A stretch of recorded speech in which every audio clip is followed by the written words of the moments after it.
Saraswati Puja day and night ঠাকুর দেখতে দেখতে এমনটা হয়ে যাবে কখনো ভাবতে পারিনি। কি হয়েছে না হয়েছে দেখতে হলে পুরো ভিডিওটা কন্টিনিউ দেখতে থাকো। হ্যাপি সরস্বতী পুজো সকলকে। তো কেমন আছো সবাই? আশা করছি ভালো আছো, আর আমি তো বিন্দাস আছি। তো আজকে সরস্বতী পুজোর দিন আমি সকাল সকাল স্নান টান সেরে ঠাকুর দেখতে বেরিয়ে পড়েছি। আমি এবং কে কে বলো তো? অবভিয়াসলি আমার হাজব্যান্ড।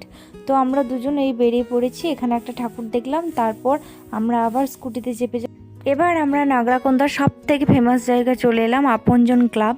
এখানে এই ক্লাবে ছেলেগুলো প্রচুর পরিশ্রম করে এটা তৈরি করেছে। তো নাগরাকন্দার সেরা বড় সব থেকে হয়েছে এই এই মণ্ডপটায়।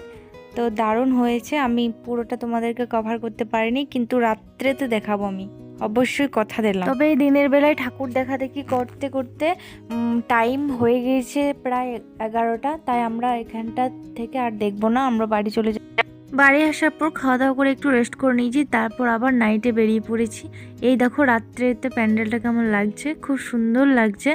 আর এখানে খেলা হচ্ছে, মোমবাতি ধরানো, তারপর অনেক রকম হাঁড়ি ভাঙা সব কিছু খেলা হচ্ছে। দেখো কত মানুষজন জড়ো হয়েছে। তারপর আমরা ওখানে খেলা টেলা দেখে আমরা লাউবেরিয়া পাশের গ্রামে বেরিয়ে পড়েছি। একটা ছোট্ট করে মেলা হয় শুনেছি, সেই মেলাটা দেখার জন্য। তো লাউবেরিয়াতে আমি প্রথমবার গেলাম এবছর। তো প্রচুর সুন্দর সুন্দর ঠাকুর হয়, সত্যি গেলাম তো মনটা প্রায় ভরে গেল। তারপর এখানে লতা মঙ্গেশকর বেশ দাঁড়িয়ে আছেন, গান করছেন, একদম অরিজিনাল মতো লাগছে।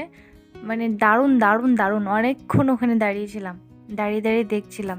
তারপর এখানে নিজের পছন্দের মতো যে যার খাওয়া দাওয়া করে নিলাম।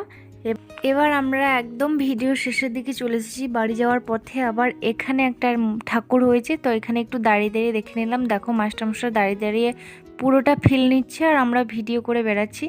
তো হ্যাঁ, বাড়ি চলে এসেছি। দেখো আমি কি কিনেছি মেলা থেকে, এই সুন্দর পুতুলটা কিনেছি। কেমন লাগলো তোমাদের এই ভিডিওটা ঝটপট কমেন্ট করে জানিও। দেখা হচ্ছে নেক্সট কোনো ভিডিওতে।